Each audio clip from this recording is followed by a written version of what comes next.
Welcome boys and girls, Christine here with a discussion about Broken Arrow, patch 1.09.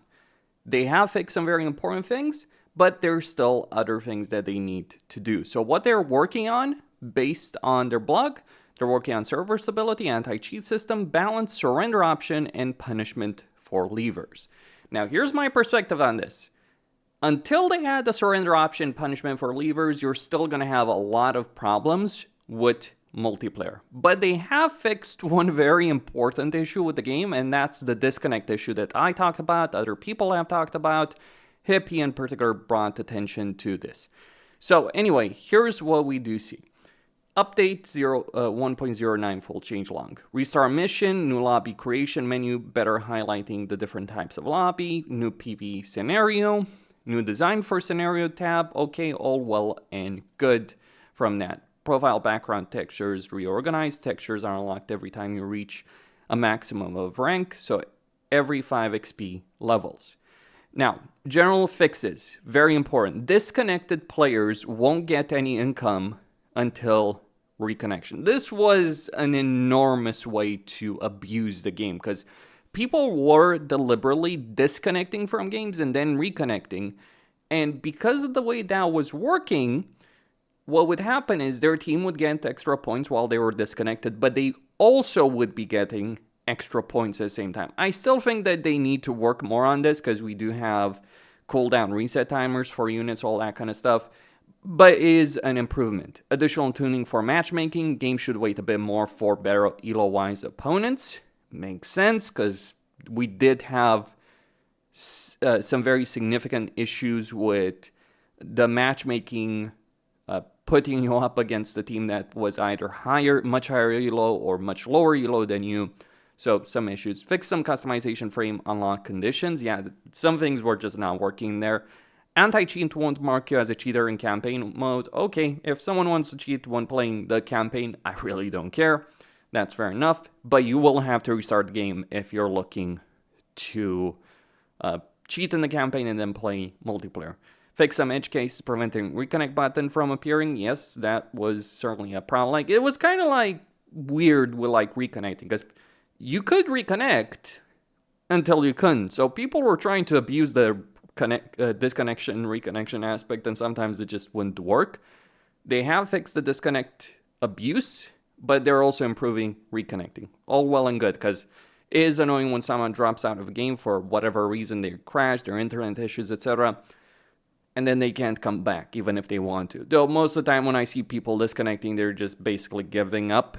And so that's why you need a leaver penalty in the game. Look, I've played a good amount of matches in Broken Arrow.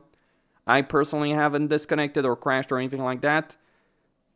But that's just my experience. I do believe they need to add a benchmark in the game, a mandatory benchmark, so that people achieve a certain level of performance if they're going to play ranked. That's my perspective, because you do have people with many different systems that might just not be able to handle the game.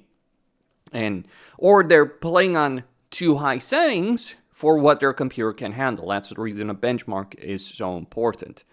Skirmish AI can now properly capture supply dumps. Okay, fixed an issue with skirmish mode where only the host could see the radar status of AI units.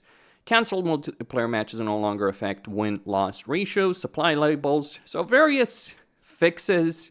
So fixed MLRS and RT tracers and VFX not showing in some cases, adjust napalm and incendiary area position synced, B1B, so just a bunch of fixes. The most important one though is of course with the disconnecting players. And then campaign fixes for medals, because yeah, certain medals just couldn't be won. And self-service as a mission type, the amount of supplies refunded is counted instead of the player's money to win the mission. That should help improve the mission by quite a bit, but they really need to add the save function in the campaign and a mission for various reasons. I really dislike it when developers make a strategy game and they don't add that, especially because those same developers like to throw a lot of curveballs at you, and you're stuck in a position, okay, I've lost, but if I reload 10 minutes ago, I could, I know what's coming, I can deal with it, instead of forcing me to replay the entire mission. That's not a fun situation. Okay, balance changes, some very important things. APS systems, so active protection systems, cooldown increased from 5 to 6 seconds, so reloadable RPGs can shoot again before the end of the cooldown if the unit is not stressed. Now, here's the thing about APS systems. The way they work in game versus real life, yeah, just significant difference, because like in real life, active protection, the way it works is you have various launchers on a vehicle, a bunch of them. I'm not quite sure what the reload time or how much ammo they pack and all that kind of stuff, but pretty sure in real life you don't have a cooldown period. But, balance perspective on that, very important. Incendiary munition penetration value reduced from 20 to 15, resulting in slightly less damage against infantry, but much less damage against armored vehicles. Okay, that makes perfect sense, because, yeah, incendiaries were pretty ridiculous.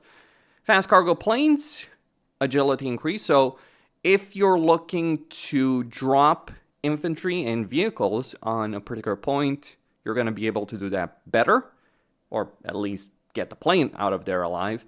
Helicopter launch anti-radiation missiles are firing quicker succession, so this will really help in terms of the ability of helicopters. So you're looking at Vipers, for instance, with harm missiles, or not harm missiles, but you get the idea. Anti-radiation missiles, they should be more effective, because it is absolutely a problem.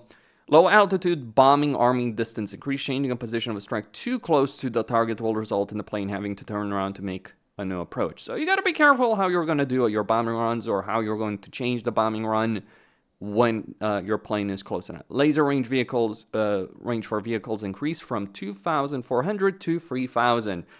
So lacing should be more viable, because it was an issue being able to, get a laser target.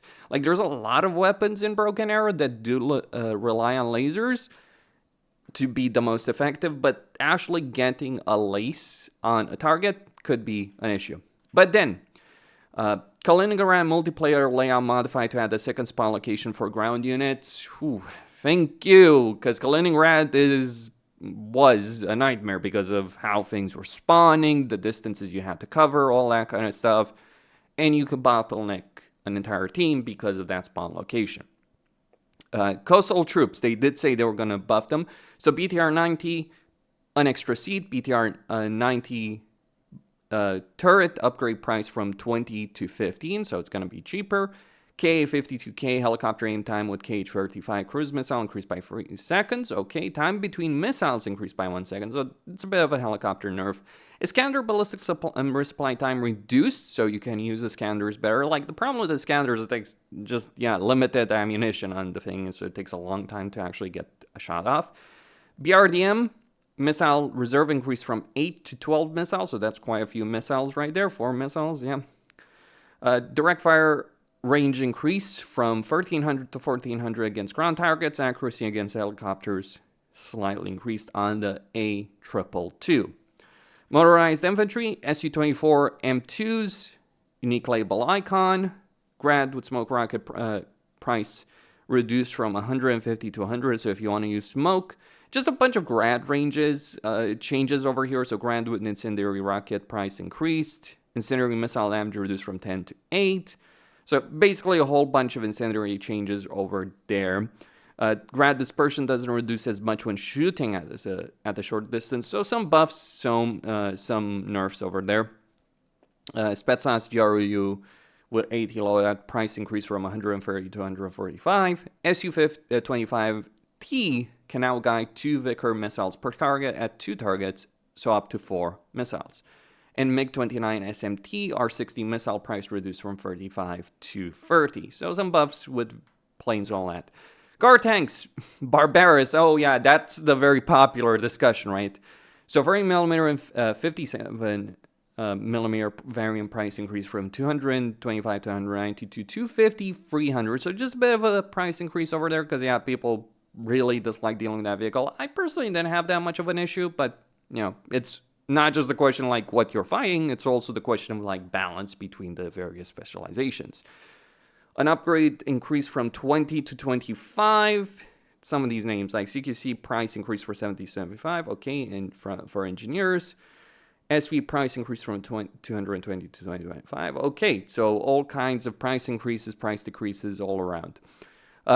SOCOM, or Special Operation Forces, you can only now bring one AC-130. This was absolutely something people would abuse. Like, what they would do is they would bring a lot of planes, they would suppress air defenses, and then they would bring two AC-130s each per team member. You could end up with a ridiculous amount of power as a result of that. Killer X Stinger price upgrade price increase from 15 to 20 per pylon. So yeah, Killer X ridiculously strong. Absolutely, just a bit of a price increase makes sense.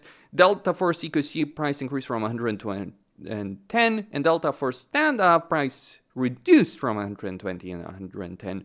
I would really like to see the ability of a player to be able to choose, like, okay, what do each of these individual units can bring, because like I might want two CQC deltas, but I could really use one with standoff, just my perspective.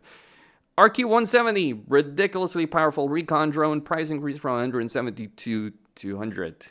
By the way, with regards to all these price increases, check your decks, because you are probably going to have to make some changes.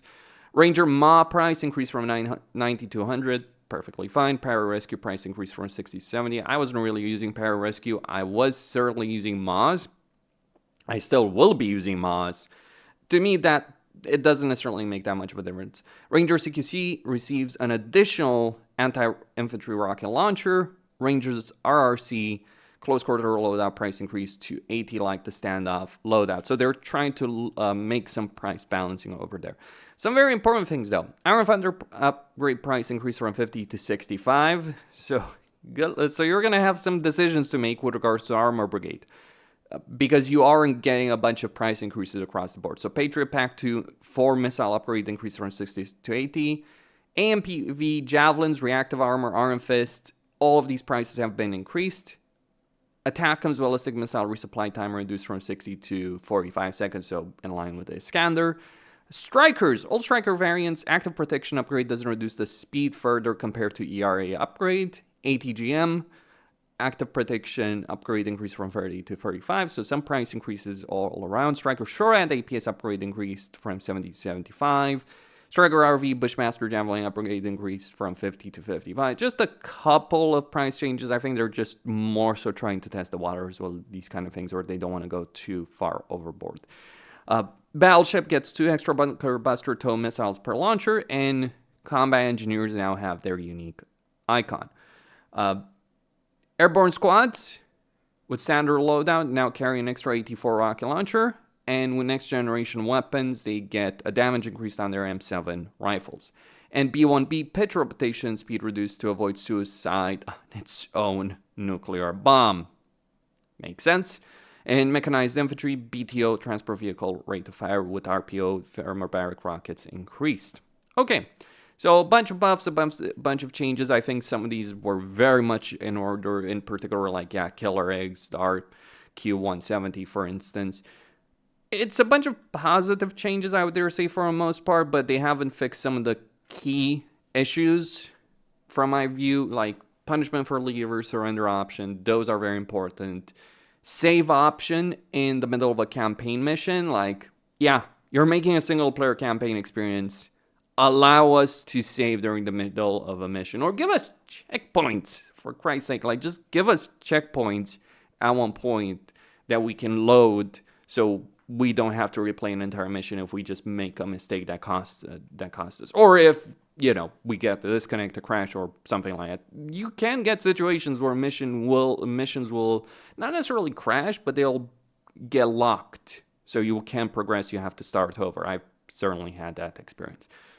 By the way, overall, they're on the right track. I do think, however, that it took them way too long to release this update, and we should have gotten a surrender option. But I guess 1.1 will probably add that. Costin signing out, and stay tuned for more.